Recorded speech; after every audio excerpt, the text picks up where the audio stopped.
Busy week for Wisconsin politics. Lawmakers reacting to a financial meltdown of Milwaukee Public Schools and arrests of prison workers, including a warden for several deaths at Waupun Correctional. CBS 58's Emily Fannin sits down with WisPolitics editor J.R. Ross to discuss in this week's Capital Connection. We begin this week with Governor Tony Evers calling for audits of Milwaukee Public Schools after we've learned that they mismanaged their budgets. Now some statements are 8 months overdue, and this comes after a string of news that we saw in the past week, JR. Of course, it starts with former Superintendent Keith Posley finally resigned after a very contentious board meeting earlier in the week, and after we learned that the state suspended $17 million from Milwaukee Public Schools in special education funding, money that they are likely to get back, but it still speaks magnitude on this issue. It's also interesting that this is finally the straw that broke the camel's back in Milwaukee, right? MPS has had problems for a long time. I can recall 30 years ago, the whole idea of the school choice program was it would force MPS to compete for kids. Competition would improve the district. That didn't happen. We don't hear that talk about MPS or voucher schools anymore. It's about options other than MPS. So, okay, this is the crisis moment now for MPS. What's going to change? Okay, the audit happens, then what? Are we going to have legislative buy-in?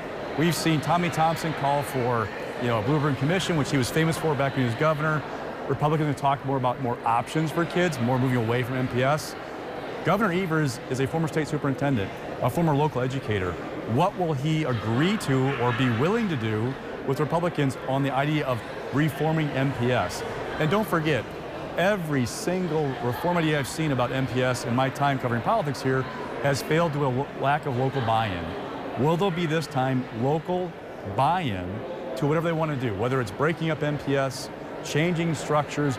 Will there be a buy-in from local? Because if you don't have buy-in, it's not going to work. And the governor said he's not fully on board with a complete takeover of MPS, but he does want Milwaukee mayors Cavalier Johnson and Milwaukee County executive to have some say in this issue. Now, they had a press conference where they didn't really feel like that should be the direct answer right now, but it's going to be continuously on the table and a big debate here, especially next legislative session, because in a sense, JR, Republicans are having a field day with this. They've always targeted MPS. It feels like MPS has always had a target on their back, given they've just been a lot of things with reading scores that they are very frustrated with. I mean, the list goes on and on. We don't have time to get into any of that, but it's definitely an issue that will play out here in the state capitol. We also want to move on to some more issues in Wisconsin's prison system after 9 individuals who were employees at the Waupun Correctional Facility were arrested this week. Now, this comes after a lot of controversies there, but it follows 4 inmate deaths over the past year at that facility that, of course, doesn't look good.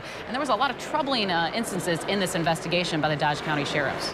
One inmate had been dead for at least 12 hours before anybody noticed. Another who was in obvious distress was basically they ignored warning signs for hours. Look, much like with MPS, my question is, what is the solution going forward? We've heard renewed calls to close both the Green Bay prison and the one in Waupun, both date late 1800s. But the Waupun mayor is saying, well, not so fast. We like our prison. We want our prison to stay here because Waupun is dependent upon that prison economically. We also know that Governor Evers has pumped the brakes on building a new prison, which could be $1 billion. But watch that budget debate next spring and early summer about the prison system in Wisconsin. Will we see a push to build a new facility and close these 2 prisons? And our last topic we want to talk about is Attorney General Josh Kaul filing charges on Tuesday, felony charges, against 3 allies of former President Donald Trump for their alleged role in the scheme to try and keep the former president in power back in 2020. Now, we knew we had some instances that this investigation was possibly going on, so this was kind of the big confirmation. The 3 individuals he charged are Jim Trufus, Kenneth Chesbro, who was kind of seen as the mastermind behind this whole thing of fake electors that was, of course, not just Wisconsin, many other states, and Mike Roman as well. All previously worked for former President Donald Trump. I think the big question ahead is, why is he only going after just these 3 individuals when we know there was 10 Wisconsin Republican electors who met here in the Capitol in mid-December to sign paperwork falsely stating that the former president won Wisconsin?